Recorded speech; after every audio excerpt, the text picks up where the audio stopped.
Hi, I'm Alison Ellis of Floral Artistry. Thank you so much for tuning in. I got the same question 2 times this week, so I thought this is a great topic for a video.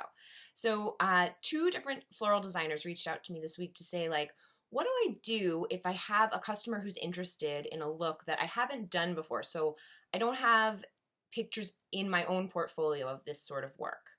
This is a great question because I think that is so not an issue, right? But it obviously feels like an issue to you if you don't have a picture and the customer's wanting to see like that you got the goods.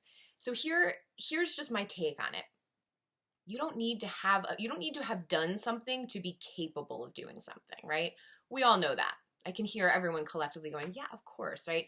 There are so many times you have just seen a picture and been able to draw inspiration from that and create a design, right? But our customers don't work like that. So for them, it maybe makes you feel better if you know someone has prepared this particular dish as opposed to trying out a new recipe on you, right? But here's the thing.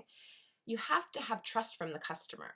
So if that customer that you're talking to can buy into the idea that, yeah, you haven't made it, but you understand their vision, and here are some, other images, right? Like there's Pinterest, there's Google. You can find images that are similar or, on par with the sort of style. You say, we're going to meld these two ideas together. Something between this and this is what I'm thinking. The customer has to trust you on a base level. And if they trust you, then they will understand that, yeah, if you're telling me that you can do this, I trust you. And if they don't trust you, if they need to see that you've already done it before they hire you, then, my friends, you're just not going to get the job. You're just not, because this customer isn't trusting you. And if they're not trusting you, you don't want them anyway. You really, really don't, because that's the customer that's sending you all these emails with 25 questions or, follow-up points, or always like responding in a way like as if you don't even know who they are. Like they're introducing themselves every time they write to you, right? We've all had customers like that. You don't want customers like that. You want customers who know you and you know them and everything is cool and copacetic and you guys trust each other. You guys have to have that sort of relationship.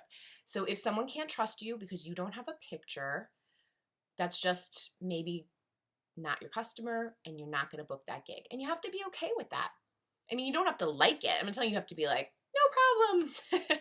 But you cannot beat yourself up over it or feel inferior because you haven't done something. Let me tell you from my personal experience. So I started in 2001, pre-Google, as I say all the time. So, when I started my business, I went down to my basement and pulled out my first portfolio for you guys. Yeah, I love you guys. So, my first portfolio, yeah, y'all, it's a binder. It's a binder.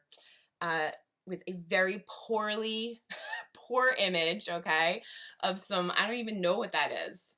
Orange roses? I don't know. Is that like a thing that should be on the cover of a portfolio? Methinks not. I like made up a little thing here. Oh, flowers for your wedding, and look at these things. I obviously used some kind of program. I didn't know how to get rid of the lines. A spring explosion. Oh yeah, baby. Let me tempt you with my style. I have the goods, right? Like I can design, but oh my gosh, look at these photos. I took all these photos. These aren't stock images. There were no stock images, okay? So we do what we got to do to get started. Yeah, like this is so grainy. I don't know if you can tell. It is like, you can see the lines from my printer. That's how I started. And I got jobs. People actually hired me. Because like obviously the expectation was different back then. So then I upgraded to a new binder.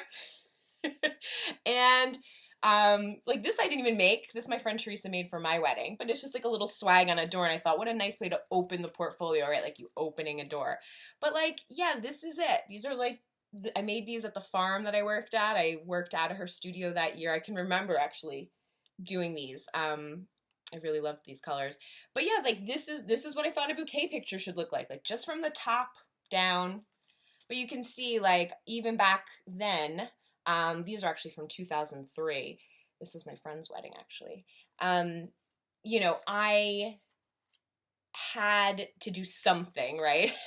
I had to sell some looks. And even back then, I was taking pictures of my own work. Someone actually asked me this week too about like my very first wedding. It's funny. I didn't plan this at all. I just found this. This was my very first wedding. It was just sunflowers, right? This is how we do. You know, we got to do what we got to do. And you're lucky you have an online portfolio if you have a website, right? And I don't think you should put up pictures of other people's work on your site. That's a huge no-no.